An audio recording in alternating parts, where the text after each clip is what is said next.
आज मुख्यमंत्र्यांकडे गृह खातं आहे. संपूर्ण महाराष्ट्रभर सगळ्या ठिकाणी ड्रग्ज विकले जात आहेत. शाळांमध्ये ड्रग्ज जात आहेत, कॉलेजमध्ये ड्रग्ज जात आहेत. तरुण तरुणी सगळे व्यसनाधीन होत आहेत ड्रग्सच्या आहारी लागून. काय करणार आहोत काय महाराष्ट्राचा? पण ग्रामीण भागामध्ये प्रगती होत नाही. ग्रामीण भागातली माझी मुलं मुली आज इथे शहरामध्ये येतात, शहरं बकाला पडलेली आहेत, शहरामध्ये ड्रग्ज मिळत आहेत, लहान लहान मुली आणि लहान लहान मुलं पळवली जात आहेत. माझ्याकडे तर एक आकडा आहे,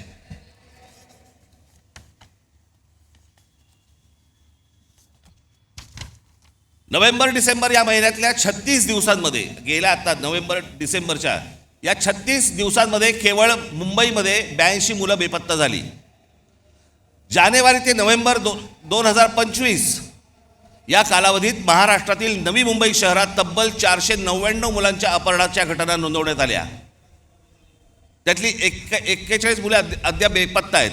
458 पोलिसांनी, आमचे पोलीस, मुंबईचे पोलीस, महाराष्ट्राचे पोलीस हे सक्षम आहेत. म्हणून त्या आई वडिलांना त्यांची मुलं मिळाली. NCRBच्या आकडेवारीनुसार महाराष्ट्रात दरवर्षी, हे मी तुम्हाला विधानसभेतलं सांगतोय आकडे, विधानसभेमध्ये आत्ता मुख्यमंत्र्यांनी त्यांच्या भाषणामध्ये सांगितलेले आकडे सांगतोय तुम्हाला. NCRBच्या आकडेवारीनुसार महाराष्ट्रात दरवर्षी साधारण 4,500 ते 5,500 मुले बेपत्ता होतात.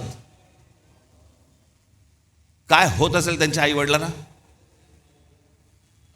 4,500 ते 5,500 मुलं बेपत्ता होता. हा महाराष्ट्र, असा होता महाराष्ट्र. 2022 मध्ये 5,398 आणि 2023 मध्ये 4,619 प्रकरणे नोंदवली गेली. या प्रकरणांमध्ये मुलींचे प्रमाण अधिक दिसते. मुंबई हे सर्वाधिक प्रभावित शहर असून येथे दरवर्षी सुमारे 2,000 पेक्षा जास्त मुले बेपत्ता होतात. मुख्यमंत्री देवेंद्र फडणवीस यांनी फेब्रुवारी महिन्यात विधानसभेत दिलेल्या आकडेवारीनुसार.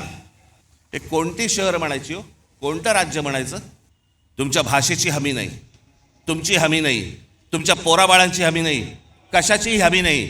अशी कुठचीही हमी नसलेलं हे या राज्यामध्ये तुम्ही राहताय आणि म्हणायचं आम्ही शिवरायांच्या राज्यात राहतो. हवे होते असते, विधानसभेत जाऊन कापून काढले असते. पण आम्हाला माहितीच नाही. राज ठाकरे जेव्हा सांगणार आकडे त्यावेळेला आम्हाला कळणार, कारण आम्ही कशात गुंतलोय? आम्ही इंस्टाग्राममध्ये गुंतलोय.